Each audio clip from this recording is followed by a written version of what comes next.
नमस्कार सर्वांना, श्री स्वामी समर्थ। आज आहे वटपौर्णिमा। तर आजच्या दिवशी आपण वडाच्या झाडाची पूजा करतो, पण आपल्या कुलदेवीची सेवा ही पौर्णिमेच्या दिवशी आपण नक्कीच करायची असते।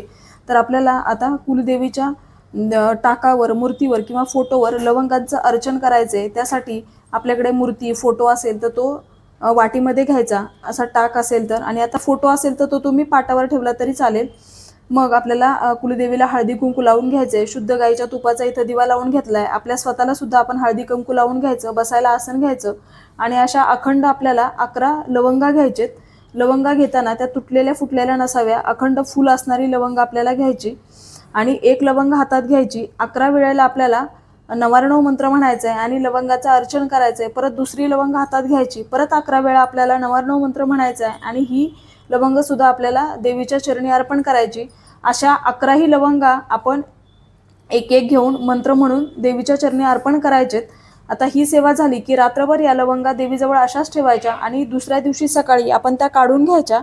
मग त्या तुम्ही चहामध्ये किंवा गोडाच्या कुठल्याही पदार्थामध्ये त्या टाकायचेत, किंवा तुम्ही दररोज आधीमध्ये अशा पावसाळ्यामध्ये काढा करून किंवा अशाच चगळून त्या खाऊ शकता।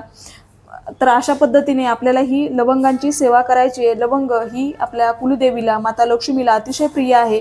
आपल्याकडे जर टाक नसेल तर आपण असं मूर्तीवर सुद्धा करू शकतो। आता आज संध्याकाळी प्रदोष काळामध्ये आपल्याला कापुरासोबत 3 लवंगा आणि 1 विलायची आपल्याला प्रज्वलित करायची आहे, आणि 1 तमालपत्र घ्यायचे। तमालपत्र घेताना ते अखंड घ्यायचे, आणि बघा पुरेसा कापूर घ्या की जेणेकरून हे संपूर्ण छान प्रज्वलित होईल। आणि हे प्रज्वलित आहे तोपर्यंत आपल्याला नवार्णव मंत्र म्हणायचा आहे, किंवा विष्णूचा, माता लक्ष्मीचा कुठलाही मंत्र तुम्ही म्हटला तरी चालेल। आणि मग हे आपण आपल्या संपूर्ण घरामध्ये फिरवायचे। याने आपल्या घरातील नकारात्मक ऊर्जा तर नष्ट होते, पण घरात खूप पॉझिटिव्ह वाटतं। तर हा उपाय आपण संध्याकाळी करा, अगदी उशिरा केला तरी चालेल, पण नक्की करा, कारण याने आपल्या घरामध्ये सात्विक लहरी तयार होण्यास मदत होते। तर अशी ही सेवा आपल्याला आज पौर्णिमेच्या दिवशी करायची आहे। या दिवशी सत्यनारायण पूजेला सुद्धा खूप महत्त्व आहे। पिंपळ वृक्षाची सेवा तुम्ही केली नसेल तर पिंपळ वृक्षाला जाऊन जल अर्पण करा, आणि तिथे सुद्धा आपल्याला दिवा प्रज्वलित करायचा आहे। तर अशा पद्धतीने आजचा दिवस हा आपल्याला साजरा करायचा आहे। जेवढी जमेल तेवढी जास्तीत जास्त सेवा करा। आता मासिक धर्म सुतक असेल तर आपल्याला या सेवा करता येणार नाही।